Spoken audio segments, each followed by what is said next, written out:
Cookery சேனலை பார்த்து யார் வேணாலும் சமையல் பண்ணலாம். ஆனா சுவையான சமையல் பண்றது எப்படி?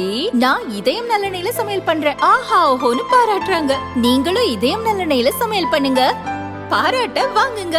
தினம் தோறும் வாங்குவே இதயம் இதயம்.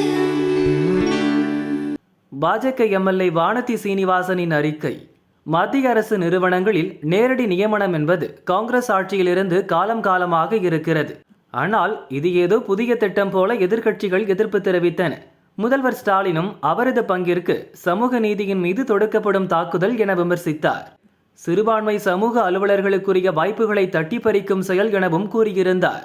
இந்த விவகாரத்தில் திமுக அரசு முதல்வர் ஸ்டாலினின் இரட்டை வேடத்தை தமிழ்நாடு தலைமை செயலக சங்கம் தோலுரித்து காட்டியுள்ளது.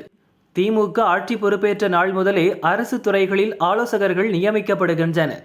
இந்த நியமனங்கள் எந்த வரைமுறையுமின்றி செய்யப்படுவதுடன் ஊதிய நிர்ணயத்துக்கு எந்த வழிகாட்டுதலும் பின்பற்றப்படுவதில்லை என தெரிவித்துள்ளது.